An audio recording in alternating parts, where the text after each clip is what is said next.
The thermos was old, dented on one side, scratched on the other, painted in a faded green that had once been bright.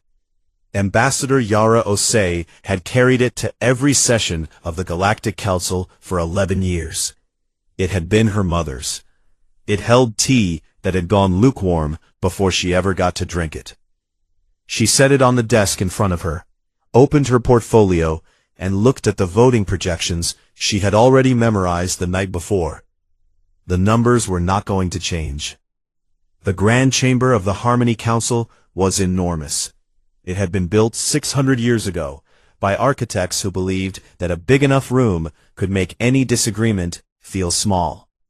The ceiling stretched so high that the top of it disappeared into a soft manufactured light. 47 species sat in curved rows around the central floor. Their translators hummed. Their delegates shifted and whispered and adjusted robes and breathing masks and the various things different kinds of bodies needed to sit still for long hours. Yara had been sitting in this room for 11 years. She knew where the drafts came from. She knew which delegates fell asleep during the long procedural readings, and which ones pretended not to. She knew that the Keth representative always arrived 7 minutes late, and always looked embarrassed about it.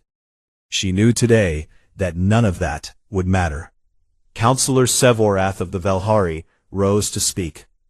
The Velhari were tall, pale-skinned, and had the kind of faces that looked carved rather than grown. Sevorath had been on the council for 200 years.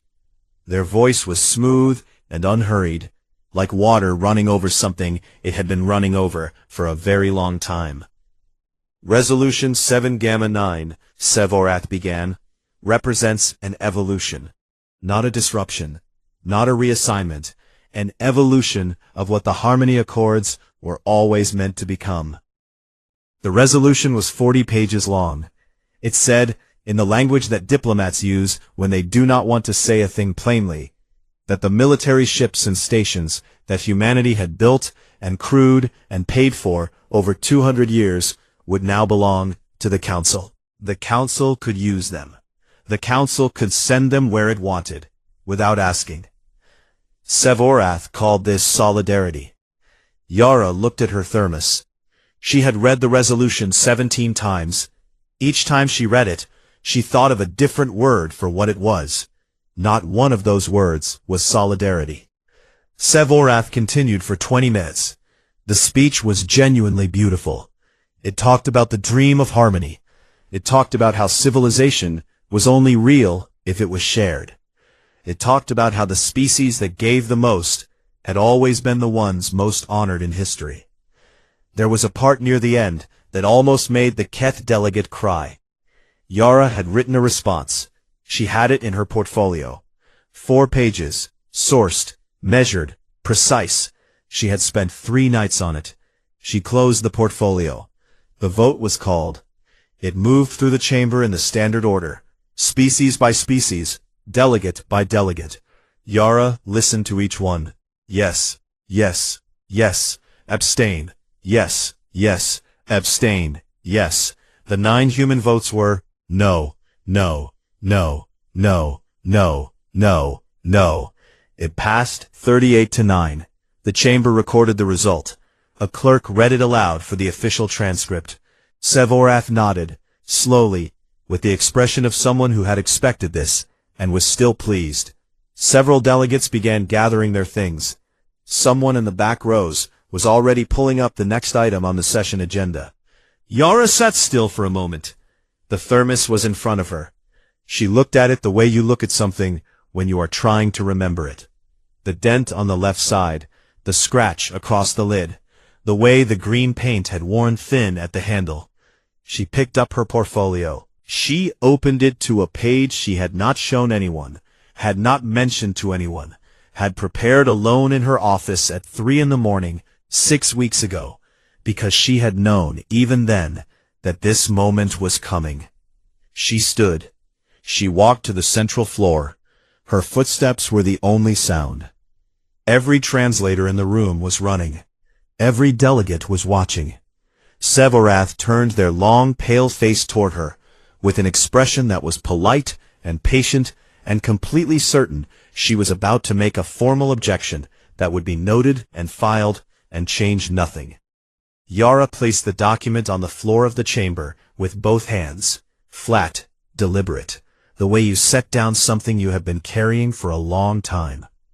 The Terran delegation formally invokes Article 14, Section 3 of the Harmony Accords. She said it clearly. No drama in her voice, just the sentence. The chamber went quiet in the specific way that a room goes quiet when something has happened that no one has a response prepared for. One of the council translators stopped working entirely. Another delegate leaned over and said something to a third. A young aide near the back wall pulled up the text of the Accords on a screen and started scrolling. Fast. Article 14, Section 3 was the withdrawal clause. It had been written 600 years ago by people who believed it would never be used. It was the kind of thing you put in a document to show good faith, to show that membership was voluntary, to show that no one was trapped. It was ceremony. It was a door that was never supposed to open, because no species had ever actually wanted to leave. The words were simple, formal, very old. They said that any member species could, by official declaration before the full council, initiate a 90-day disengagement from all harmony frameworks, treaties, and obligations. At the end of 90 days, that species would be fully and completely free of the compact.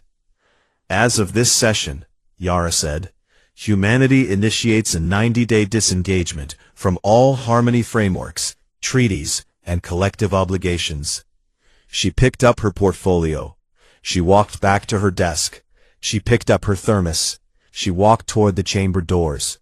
The doors opened automatically, the way they always did, because they were built to open for any delegate at any time. That had seemed like a courtesy for 11 years. Now, it seemed like the most useful thing the chamber had ever done for her. She did not look back. Behind her, the room began to find its voice again. Sevoras said something. Yara did not hear what. The doors closed. The corridor outside was empty and bright, and smelled like the recycled air that every space station smelled like. A little flat, a little cold, with nothing in it that had ever grown. Yara walked down it. Her footsteps were steady. She got 20 meters before she realized she was still holding the thermos. She had meant to drink the tea. She had not drunk it. The tea was cold now. It had been cold for an hour. She had left everything else at the desk. The portfolio pages, the water glass, the small framed photo of the Accra coastline she had kept there for 11 years. She had only taken the thermos. She stood in the corridor for a moment, just breathing. Then she kept walking. Fleet Admiral Dio Reyes had a habit of counting ceiling tiles. He had done it in briefing rooms for 30 years. It was not something he chose to do. It was something his eyes did, when the information in the room became too much to hold in a straight line. The ceiling tiles in the Terran Strategic Office on Meridian Station were plain white squares, 11 across, 8 down. He had counted them 11 times in the past 2 hours. The briefing was not going well. Not because the news was bad. The news was, in a technical sense, entirely expected. What was not expected was the size of it.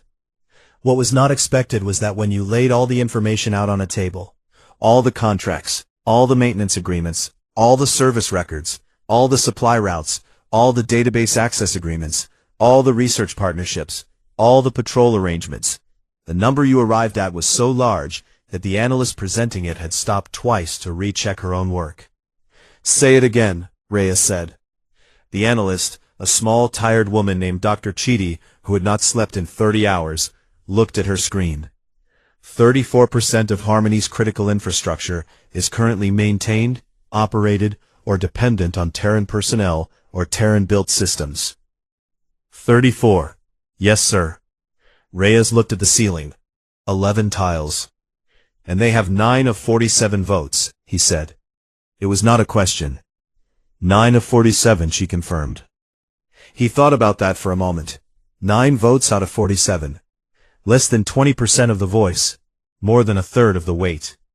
He had known in a general way that humans worked hard inside Harmony. He had known they showed up.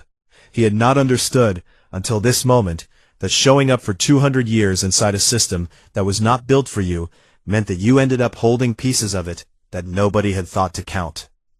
The withdrawal clock had started 11 days ago. 79 days remained. The work was already underway. That was the part that surprised people who had expected grief or anger, or at least some visible sign of turmoil. There was none. In every Harmony station, on every shared facility, in every joint project that bore both the council seal and a human signature, human personnel were doing exactly what they had always done, with one addition. They were documenting everything they did. Every process, every system, every repair schedule, every override code, writing it down in clear language, leaving it for whoever would come after. Clean, Yara had said, in the single message she had sent to department heads on the first day. We leave clean. She had not elaborated. She did not need to. On the jump gate relay station above Vera 7, a human engineer named Cass spent 14 hours writing a maintenance manual for a cooling system she had been running on improvised solutions for 3 years, because the Harmony supply chain kept sending the wrong parts. She wrote down every improvisation. She drew diagrams. She labeled everything in 3 languages. When she was done, she sat and ate her dinner and looked at the manual and thought that it was probably the best thing she had ever written, and that whoever took over would probably not understand half of it for at least a year. She submitted it anyway, packed her toolkit, went to bed. On Harmony Station 12, a team of 8 human medical researchers finished transferring their data on the Gren fever strain to the joint database. The last entry contained a note, written by the team's senior researcher. This treatment protocol requires synthesis equipment only currently available through Terran medical suppliers. Recommend sourcing alternatives before end of transfer period. The note was filed. Nobody read it yet. Day 47. Reyes was in his office when the report came in. It was 2 paragraphs. A Velhari hospital ship, the Sorrow of Omoth, had transmitted an emergency distress signal to the nearest Harmony medical relay. A rare degenerative condition had presented in 17 passengers simultaneously, a known phenomenon in long-haul Velhari travelers.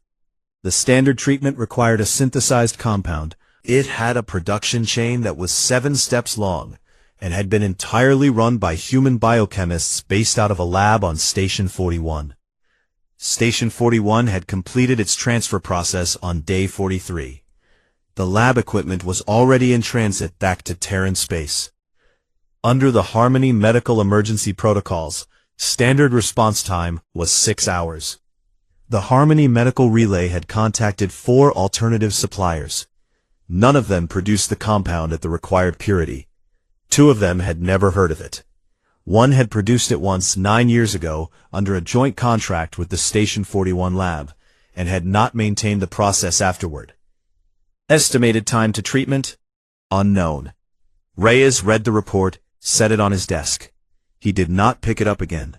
He looked at it for a while, the way you look at a thing you knew was going to happen, and feel no satisfaction at having known. Well, he said, there it is. His aide, standing in the doorway, asked if he wanted to send a response. Reyes thought about it. Humanity was no longer under Harmony obligation. This was not his crisis to manage. This was not his ship to rescue. Everything he had spent the past 47 days doing had been precisely so that he was no longer responsible for things like this. Send them the contact for the Station 41 team leader, he said. She's still in transit. She'll know if there's a workaround. He paused. Don't send it through council channels. Send it directly. His aide nodded and left. Reyes looked at the ceiling. 11 tiles. Always 11. He was not angry. That was the thing that surprised even him. He had expected to feel something fierce when the pieces started falling, when Harmony began to feel the actual weight of what it had casually voted to take. He had expected satisfaction, or grief, or the particular exhaustion that comes after a long fight finally ends. What he felt instead was tired in a way that had nothing to do with sleep. Tired the way a structure gets tired. Not broken, just done holding a shape it had been holding for too long. In the council chamber, Sev Orath called an emergency session. The official language described the situation as a temporary disruption in service continuity during a period of compact evolution. The resolution passed to form a working group. The working group would assess current infrastructure dependencies and recommend mitigation strategies within 30 days. 30 days. The human engineers, doctors, and researchers who had been running those systems had needed, on average, 3 to 5 years of training to do it. The working group had 30 days. Reyes received the council session summary that evening and read it the way you read something that proves a thing you did not want to be proven. He set it down next to the hospital ship report. 2 pieces of paper, sitting next to each other, not talking, not needing to. He counted the ceiling tiles one more time. 11. He turned the light off and went home. Day 91. Nobody came back. That was the part that the council had not fully believed until the morning it happened. Right up until the end of the countdown, there had been a working assumption, not spoken aloud, not written into any document, but present in the room the way an unspoken assumption always is, that humanity would return. That the 90 days were theater, a demonstration of feeling, a way of making a point that would eventually conclude with a renegotiated position and a new agreement and perhaps a formal apology entered into the record. The countdown ended on a Tuesday. The 9 seats in the Grand Chamber stayed empty. There was no message, no statement, no last-minute delegation arriving at the doors. The Terran diplomatic offices in Harmony Space had been packed and vacated on day 88.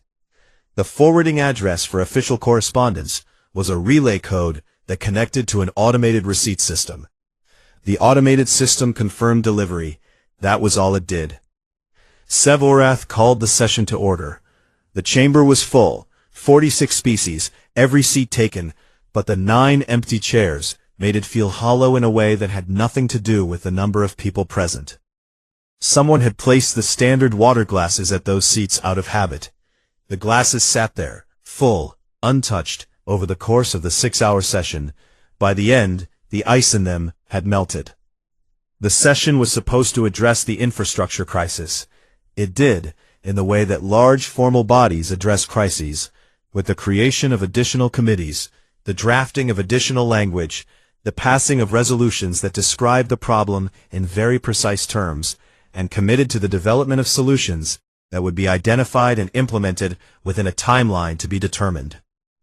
The jump gate relay above the Tauran colony world had been running at 60% capacity for 12 days. The Tauran delegate reported this. The jump gate above the Sethrani trade route had been shut down entirely after a calibration failure that the human maintenance team, now gone, had been preventing for 4 years through a manual adjustment they had never documented because it had never occurred to them that they would not be there to keep doing it. The Sethrani delegate reported this. Another committee was assigned. The Famine Prevention Program on Outer Reach 7 had been built on a seed variety database that was co-maintained by a human agricultural research team. The database still existed. The access permissions still worked. The problem was that the database needed quarterly updates based on new soil data from Outer Reach 7, and the humans who had been doing the data analysis had been doing it as part of a broader research partnership that no longer existed, and the raw soil data was now sitting in a queue that fed into a processing algorithm that ran on servers that were no longer connected to the network because those servers were on a station that had completed its transfer process on day 71. The Outer Reach delegate reported this. A third committee was assigned. Sev Orath listened to each report in full. Their expression did not change. The Velhari had very still faces when they were thinking hard, the way still water hides how deep it goes. They kept the original withdrawal document on the desk in front of them throughout the session. They had been keeping it there every day since day 1. Voluntary cessation of compact obligations. They had read the phrase so many times that the words had stopped looking like words and had started looking like shapes. They kept trying to find the part they had missed. the conditional, the exception, the clause that made this a temporary state rather than a permanent one. The architects of the Accords had been careful people, thoughtful people. They had included Article 14 because they believed in the principle of voluntary membership. They had not included a reinstatement clause because they had not thought they needed one. Sevorat sat with that. The session ended, the chamber cleared, the water glasses were collected by the staff. The 9 empty chairs remained. Sevorath stayed in the chamber alone for a while. On the other side of Harmony Space, a small encrypted message arrived at the Terran diplomatic relay. It was not sent through council channels. It was sent from a private address registered to the Keth trade delegation. The Keth were a small species. 4 billion people across 2 worlds, no military fleet, a modest economy, a long history of staying quiet in rooms full of louder voices. They had voted for Resolution 7 Gamma 9. The message was addressed to Ambassador Osei directly. It had taken the sender 17 attempts to write it. The final version was 4 sentences. We did not know. We were told it was a formality. We were told you would accept. We did not know what you were. Reyes received it first. Yara was in a meeting. He read it twice, standing at his desk with his coffee getting cold in his hand. He thought about what to say to her when he forwarded it. He did not think of anything that felt right. He forwarded it, without a note. Yara read it at her desk at 9:30 that evening. She read it 3 times. The room was quiet. Her thermos was in the corner of the desk. She looked at the message for a long time, the way you look at something that is not a surprise, and still takes the air out of the room. We did not know what you were.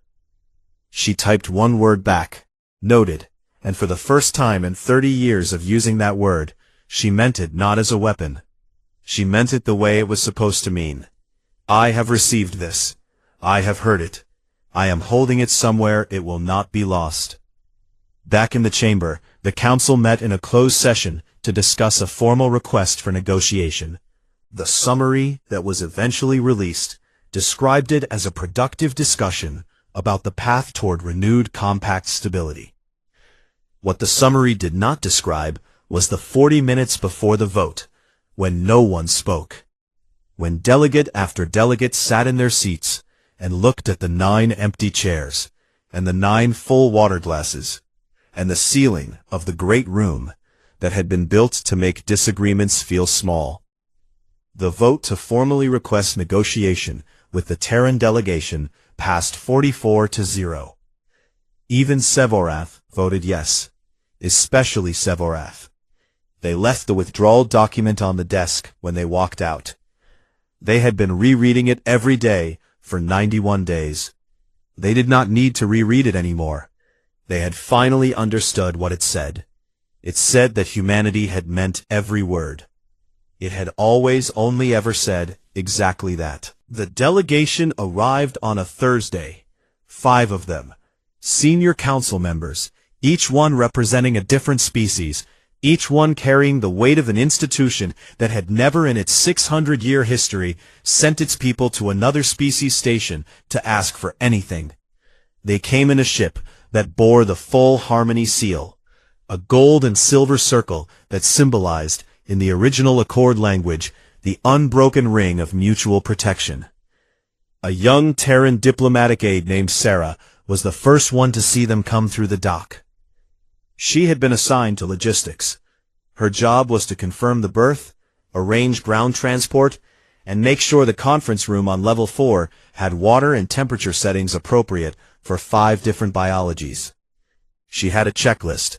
She worked through it the way you work through a checklist when you are 26 years old, and the most important diplomatic event in a century is happening around you, and the only thing you can do is make sure nobody's chair is the wrong height. She confirmed the berth. She arranged the transport. She set the conference room temperature. She stood in the dock corridor and watched them walk off the ship. They were remarkable. That was the only word for it.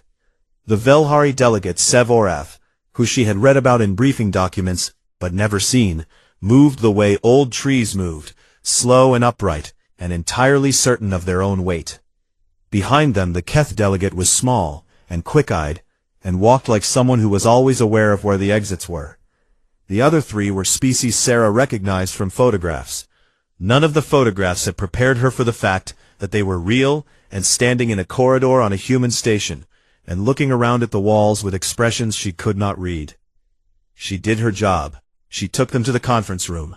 She made sure the water was cold. She left. Reyes did not attend the meeting. This had been decided. His presence, Yara had explained, in the short and complete way she explained things, would communicate something they were not ready to communicate yet. The military component of humanity's position was already understood. They did not need to put it in the room. He stood at a window on level 6 instead. Below him he could see the dock. The Harmony ship sat in its berth, gold seal visible on the hull, bright against the plain gray of the station structure. He watched it for a while. He was not counting anything. In the conference room, the offer was made. Sevorath spoke first, and spoke well. The voice was the same as always, measured, unhurried, built for long rooms. But the sentence structure had changed. There were fewer nested conditionals, more direct statements. As if they had spent the last 3 months practicing a different way of talking, and were using it now, carefully, one word at a time. Resolution 7 Gamma 9 would be fully reversed. Language to that effect was already drafted, and could be submitted for council vote within a week.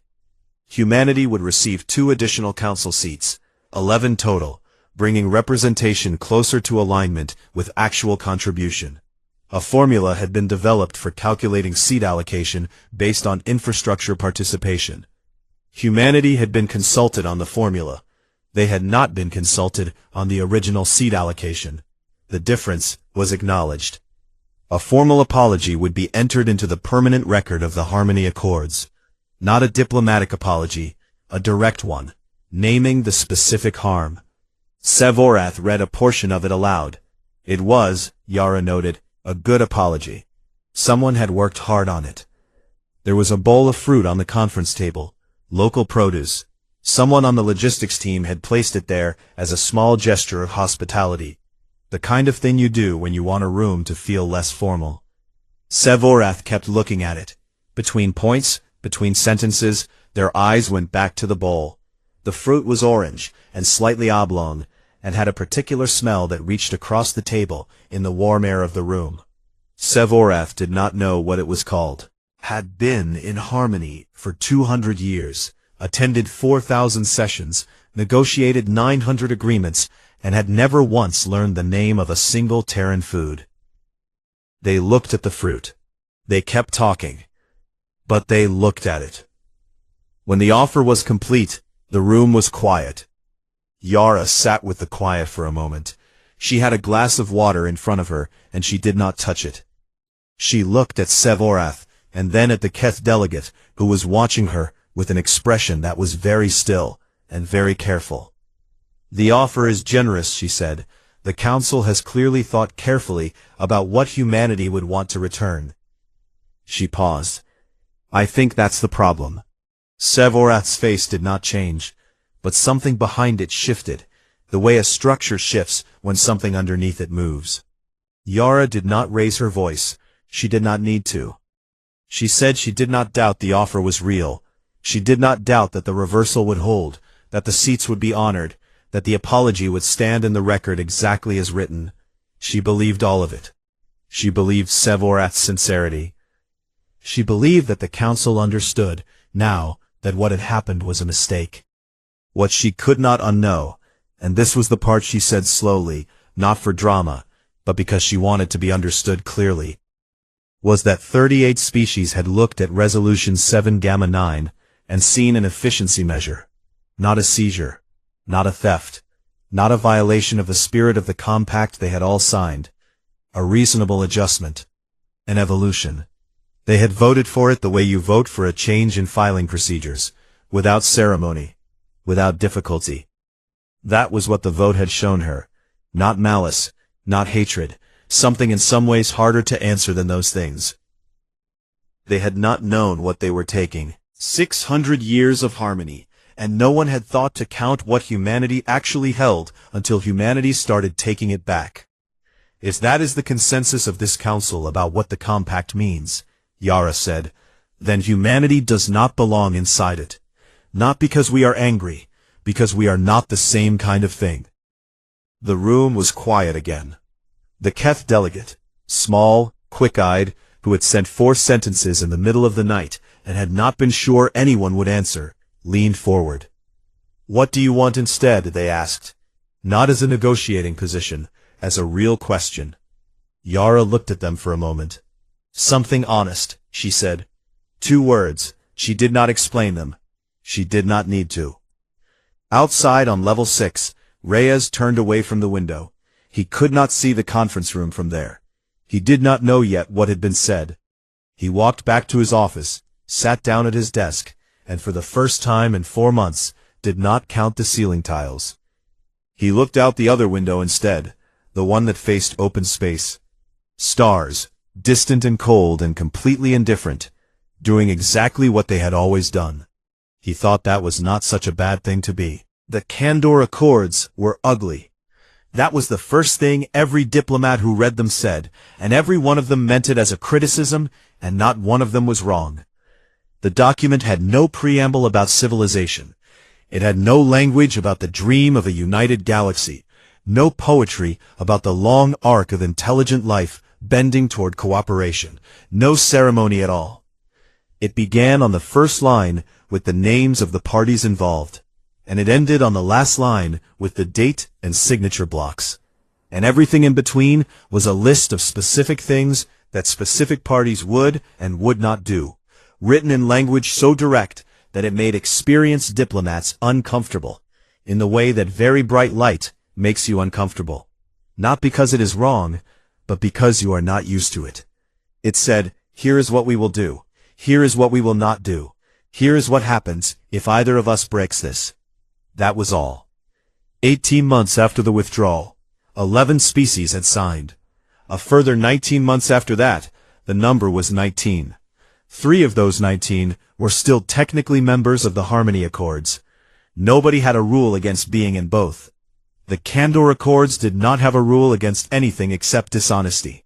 That was, as one Harmony legal analyst noted in a memo that circulated widely and was argued about for weeks, both extremely simple and extraordinarily difficult to violate without everyone immediately knowing you had done it. That was the point. Sarah, who had once been a logistics aide who counted chair heights, was now the lead negotiator on a Candor partnership with a species called the Dravathi. The Dravathi had never signed a bilateral agreement with anyone. They had been members of Harmony for 300 years, and had spent most of it being outvoted on things they cared about, and voting the way the Velhari suggested on things they did not fully understand. They had reached out through the Keth, who had become, quietly and without ceremony, the central connective tissue of the new compact.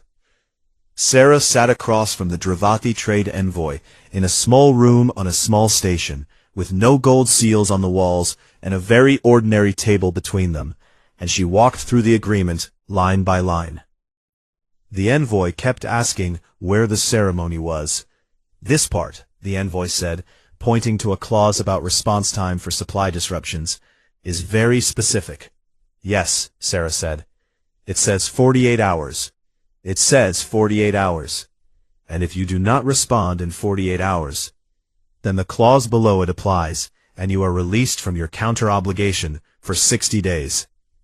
The envoy looked at the document, then at Sarah, then at the document again. In Harmony, this type of clause takes 6 committees to discuss. "I know," Sarah said. "And at the end, it is usually worded so that it could mean several things." "Yes." The envoy was quiet for a moment. "This only means one thing." "That is the goal," Sarah said. The Dravathi signed. They signed quickly, with the pen slightly shaky in their grip, the way you sign something when you are not entirely sure if you are relieved or afraid, and the feeling is so new, you have no word for it yet. Sarah walked back to her office and sent one message, which read, "Dravathi on board. That's 19. She did not celebrate. She put the signed copy in the file and opened the next one. Yara saw the message at her desk. She was eating something, a takeaway container of jollof rice that had been delivered cold because she had let it sit for 2 hours. She read the message. 19. She ate the cold rice. She had been asked many times in the past 18 months why she had not taken the council's offer. The question always had a subtext, which was, you could have won inside the system. Why did you build a new one? She never fully answered it, not because she was protecting something, but because the full answer was longer than most people wanted to hear. The partial answer, which she gave when pressed, was this. The council's offer was a good offer from people who had learned a lesson. But a lesson learned after the damage is done is still a lesson that required the damage. She did not want to build the next 200 years on top of that. She wanted to build them on top of something that had not needed the damage first. That was the partial answer.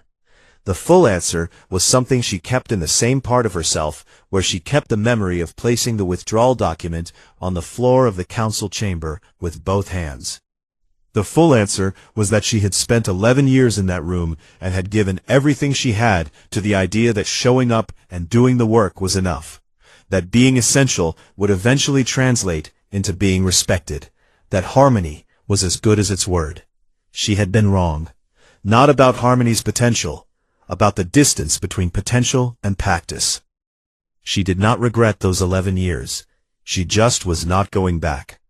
The message from Sevorath came on a Wednesday evening through a personal channel. Not council business, not official. The message said, I would like to speak with you, not as a delegate. I am not sure what other capacity I have, but I would like to speak. They met on neutral ground, a small station in the corridor between Harmony and Terran space that had been built by a species that belonged to neither, and was used primarily by cargo operators who did not want to navigate customs procedures. The room they met in had scuffed floors and one working light, and a table that was too small for the conversation they were about to have. Sevorath came in and sat down without preamble. The long, pale face was quieter than Yara had ever seen it. 200 years old, moving through this moment without the armor of conditional grammar for the first time, apparently, in all of them. I did not know what we were taking from you, Sevorath said. Each word came out as its own weight. No nesting, no conditions. I believed the compact was the thing that mattered. I did not know there was a difference between the compact and the people in it. The room was still. I have been trying to understand how I did not know this, Sevorath continued. I have been trying to understand for 18 months. I attended 4,000 sessions. I helped write 600 agreements. I was in Harmony for 200 years, and I never— They stopped, looked at the table. I never asked, they said, about any of it. I never asked what it cost. I assumed that because you kept coming, it was not costing anything. Yara was quiet for a moment. She thought about 11 years of sessions, about cold tea in an old thermos, about a photo of the Accra coastline she had left behind on a desk that someone had probably cleared out and thrown away, about the 43 days she had spent learning the conditional grammar of Harmony diplomacy so she could speak in a language that would be heard, and then 11 years of speaking it, and one morning when she finally said something plainly. She thought about a bowl of fruit on a conference table, about a species that came 200 years late to asking a simple question. Now you do, she said. She reached to the side of the table where she had placed a small bag.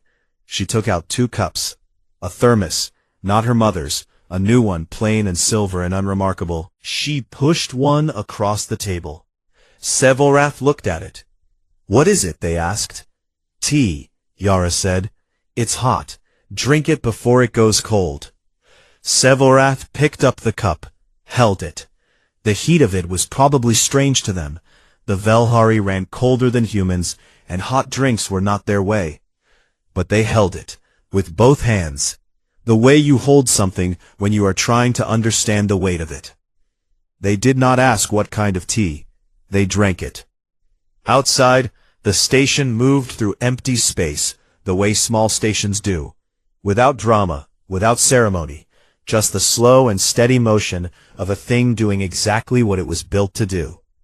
Back in Yara's office, on the edge of her desk, there was a bowl. It held the same kind of fruit that had been on the conference table 18 months ago, when a delegation had come with an offer, and Sevorath had spent the whole meeting looking at it. Someone had sent the bowl to Yara's office after the meeting. No note, no name. She had never figured out who. She had never eaten the fruit. She had never thrown it away. It sat there, orange and slightly oblong, smelling faintly of something she had no name for either. Some things, she had decided, you did not need to name to keep.